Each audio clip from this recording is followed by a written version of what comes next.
ఇంద్రకీలాద్రి అమ్మవారి ఉత్సవాల్లో కీలకమైన తెప్పోత్సవానికి ఏర్పాట్లు చురుగ్గా జరుగుతున్నాయి. అయితే కృష్ణానదికి భారీగా వరద నీరు వచ్చి చేరటంతో నదీ విహారాన్ని రద్దు చేశారు ఆలయ అధికారులు. ఒడ్డునే తెప్పోత్సవాన్ని నిర్వహించనున్నారు. దీనిపై మరింత సమాచారం మా ప్రతినిధి దుర్గా అందిస్తారు.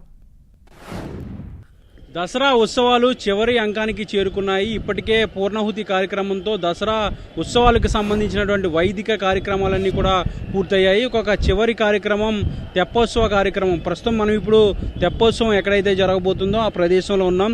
ఈరోజు సాయంత్రం అంటే మరి కాసేపట్లో ఈ తెప్పోత్సవ కార్యక్రమం జరగబోతుంది. ఇది పూర్తిగా కృష్ణానదిలో అమ్మవారిని ఊరేగింపు జరగబోతుంది. మల్లికార్జున స్వామి సమేత అమ్మవారు ఈ తెప్పోత్సవంలో నదీ విహారం అనేది ప్రతి సంవత్సరం కూడా వచ్చే ఆనవాయితీగా జరుగుతుంది. అయితే ఈసారి కృష్ణా నది వరదలు అనేది ఉంది. ప్రస్తుతం అయితే 3.5 లక్షలకు పైగా క్యూసెక్ల నీరు దిగువకి విడుదల చేస్తున్నారు. కాబట్టి ఈ నదీ ప్రవాహంలో తెప్పోత్సవం జరగడం అంత శ్రేయస్కరం కాదంటూ కూడా అధికారులు తెప్పోత్సవాన్ని పూజాది కార్యక్రమాలు మాత్రమే చేస్తారు తప్ప నదీ విహారం అనేది పూర్తిగా రద్దు చేయడం జరిగింది.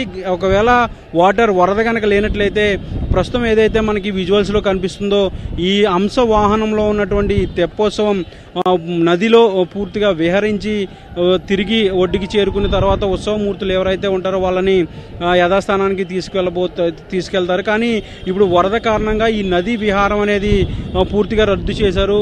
నది ఒడ్డుపైనే ఏదైతే హంసవాహనంతో కూడినటువంటి ఒక పడవను ఏర్పాటు చేశారో అక్కడే పూజాది కార్యక్రమాలన్నీ కూడా నిర్వహించి ఇక్కడి నుంచి నేరుగా ఉత్సవ విగ్రహాలని తీసుకువెళ్ళబోతున్నారు. అయితే వరద కారణంగా వరద ఉధృతి అనేది దాదాపు 12 నుంచి 13 అడుగుల లోతు ఇక్కడ ఉంది. దాంతోపాటు బ్యారేజ్కి దగ్గర ప్రాంతం కాబట్టి వాటర్ కూడా కిందకి ఫ్లో అవుతుంది. దాదాపు 3.5 క్యూసెక్ల వాటర్ ఫ్లో కూడా ఉంది. కాబట్టి ఈ వాటర్ ఫ్లో ఉన్న నేపథ్యంలో తెప్పోత్సవానికి అంత మంచిది కాదని అధికారులు సూచన మేరకు తెప్పోత్సవాన్ని రద్దు చేయడం జరిగింది. కేవలం హంసవాహనంలో పూజాది కార్యక్రమాలు నిర్వహించడం మాత్రమే కార్యక్రమం ఉండబోతుంది. మరి కాసేపట్లో దానికి సంబంధించినటువంటి కార్యక్రమం కూడా మొదలవుతుంది.